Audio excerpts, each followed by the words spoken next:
Warning: contains adult content including harsh language, violence, and sexual themes, and may not be suitable for people under age 17. When he surfaced, he pushed his blonde hair out of his eyes and looked around. Damien was nowhere to be seen. Just then, Nathaniel was pulled under again. He gasped, but took in air and held it at the last second. He kicked hard and knew it had been Damien who pulled him, for he heard a mixture of bubbles spewing and some sort of muffled curse word. They both came up, and Damien smacked him upside the head, holding a bloody nose. "Thanks a lot!" he yelled, and Nathaniel noticed his makeup was smeared by the water. "You tried to drown me!" said Nathaniel angrily. "I was just playing a joke. I would have released you." He swam quickly under the pier, pulling himself up onto the foundation and out of the water, clutching his nose again. "Get the fuck out of the water. My blood may attract sharks." Nathaniel obeyed, pulling himself up to sit beside Damien. "I'm sorry," he said. "Kind of a reflex to defend myself when attacked." Damien glared, staying silent and not looking at Nathaniel. He sighed and gently pulled his hand away from his nose, inspecting it. "It's not broken," he said. Damien pushed his hand away, then proceeded to take off his jacket and shirt. He slung his jacket over his shoulder, and then stemmed the blood flow with his black shirt. They sat there in silence for a long while. Nathaniel watched some seagulls floating on the surface of the water. No sign of sharks. He looked over at Damien, who was checking to see if his nose stopped bleeding, and noticed something on his shoulder blade. "What's this?" he asked, touching the tattoo. Damien held his shirt in his lap, looking over his shoulder. "It's a snake eating its own tail," he replied calmly.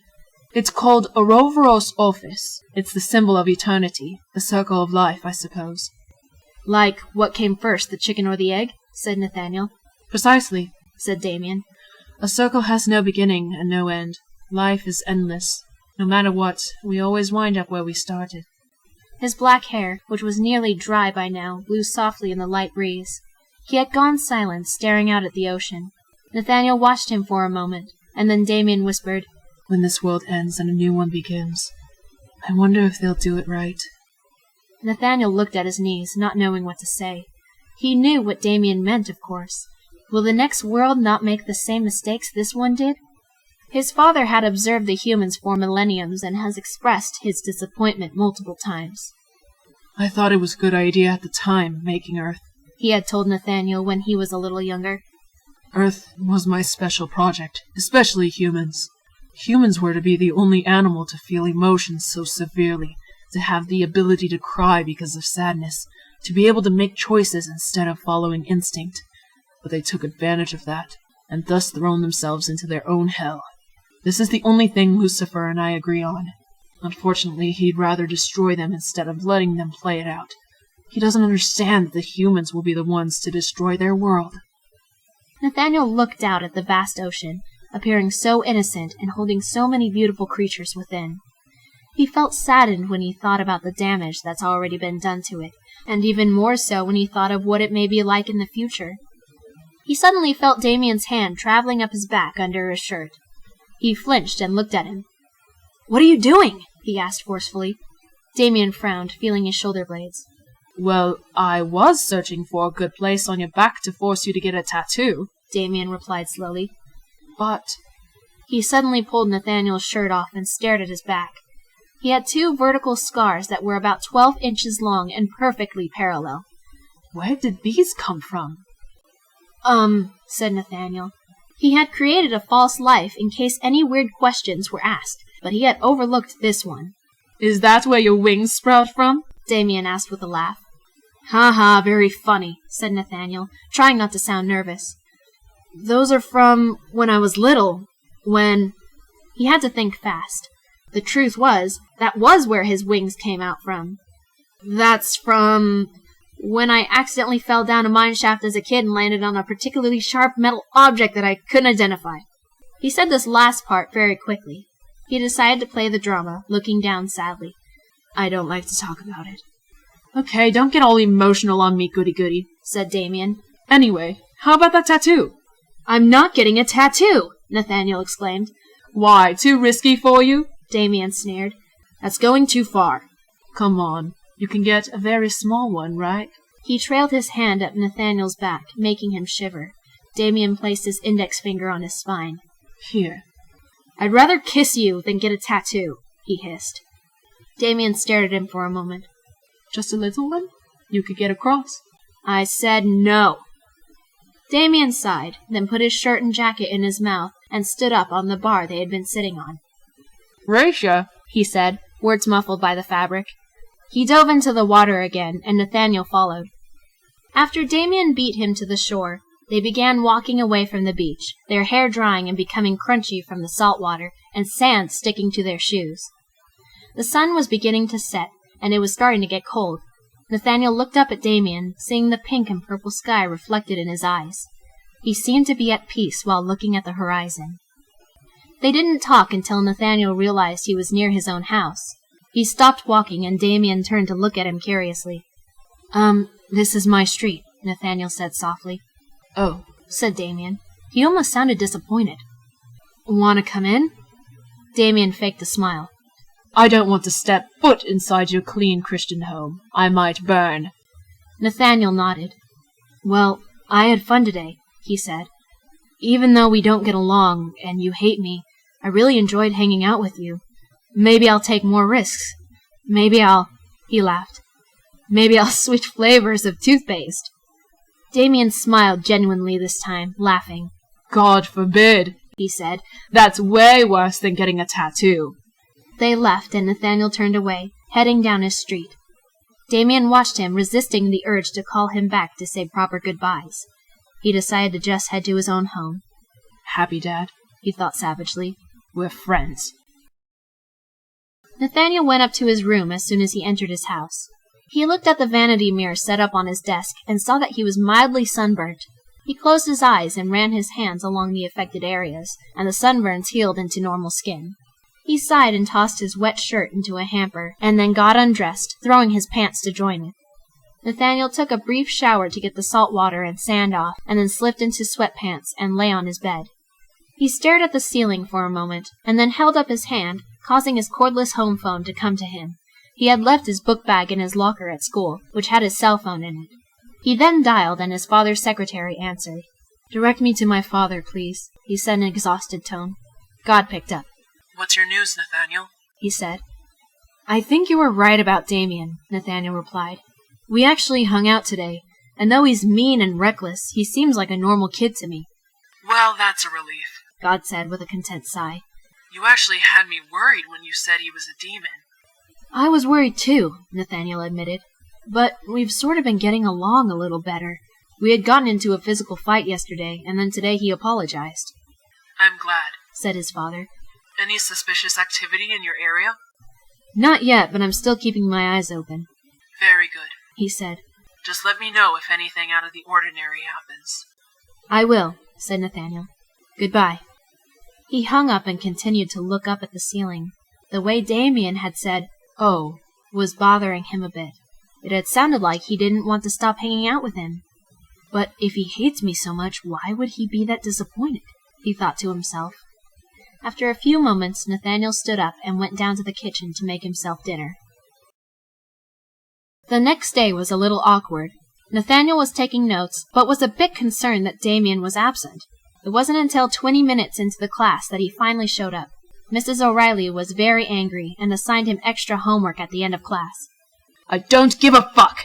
He spat at Nathaniel when the bell rang, and they left the room to their next period. I didn't say anything, he said, taken aback. I know, said Damien in a growl. But I need to take my anger out on something, don't I? I'm honored, said Nathaniel sarcastically. He had really been hoping that Damien would be more friendly to him from now on, but it seemed like he was sadly mistaken. Suddenly, Damien stopped outside their next class, throwing his arm out to catch Nathaniel. What? He said, bewildered. Let's ditch, he said with a rather sexy grin. Nathaniel flushed very lightly, but furrowed his brow. No, we already did yesterday, he exclaimed. Damien made mock talking movements with his hand. Let's go, he said, and he actually grabbed Nathaniel by the shirt to pull him, but he smacked him away. I said no, he said. Damien gave him a bored look, and then gripped his arm and pulled him away from the room and back down the hall. He was surprisingly strong. Then again, he had beaten him up on Monday.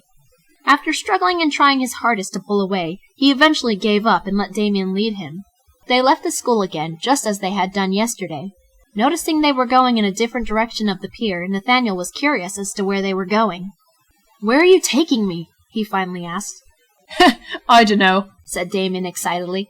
That's part of the risk, right? Trying new things, expanding boundaries, exploring interests you didn't even know you had. "What are you getting at?" asked Nathaniel, annoyed.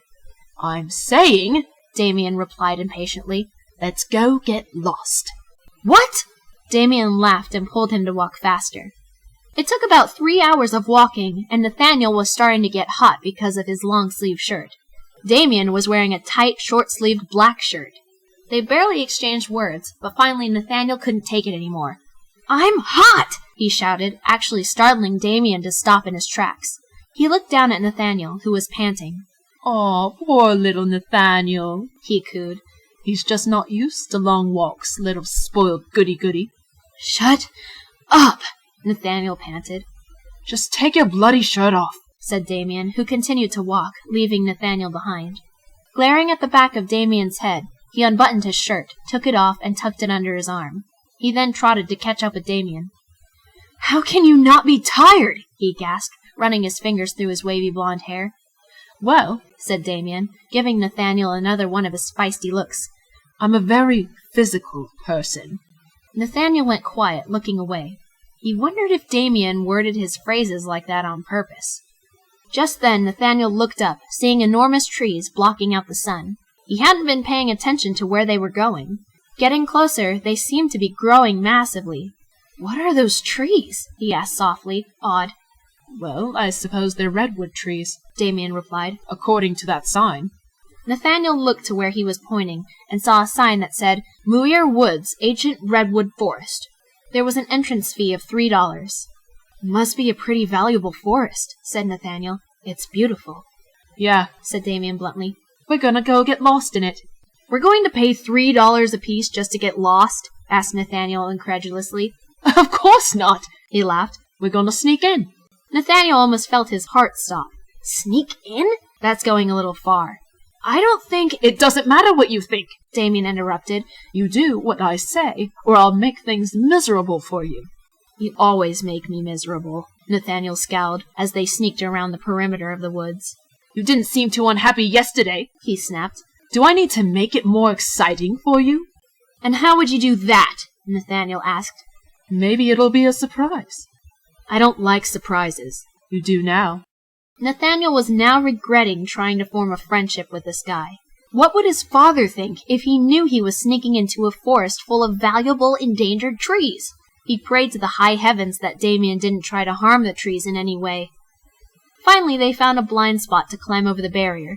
Damien had to help Nathaniel over, and he nearly lost his footing when he landed. Damien looked around, put his finger to his lips, and then pointed into a very dense part of the trees. Nathaniel followed him deeper and deeper into the woods, and the further they walked, the denser the trees became, blocking out the sun. Okay, said Damien, sitting on an old branch that must have fallen some time ago. as long as we stay away from the trail, we shouldn't get caught. Nathaniel stared at him, concern etched all over his face. Damien smirked and patted the branch next to him. Nathaniel sat down nervously. He looked around and saw some initials carved into the nearest tree. "Whoever C.M. is, they're a horrible person for defacing such a beautiful tree," he said acidly. Suddenly, Damien stood up and went over to the carved tree, and Nathaniel thought he was going to carve into it some more.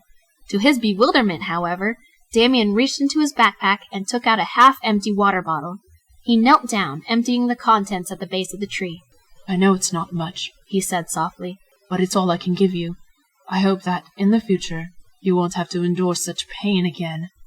Nathaniel was speechless. He had spoken to the tree as a creature and not as an object, something he himself would have done. Damien had even given the tree water. Not much, but a gift nonetheless. He smiled as Damien stood back up, seeing him in a whole new light.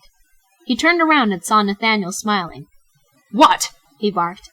That was adorable, Nathaniel replied. To his surprise, Damien actually blushed, looking away quickly. I happen to care about the creatures of the earth just like you do, goody-goody, he snapped, still not meeting Nathaniel's eyes. We discussed this yesterday. Humans are disgusting. They all need to be punished. Damien, they'll meet their end on their own, said Nathaniel firmly. They'll soon make life for them so bad, they'll just start dying out. Not soon enough, Damien hissed. Nathaniel stood up and gently touched his upper arm. Damien looked at him quickly, but didn't shove him away.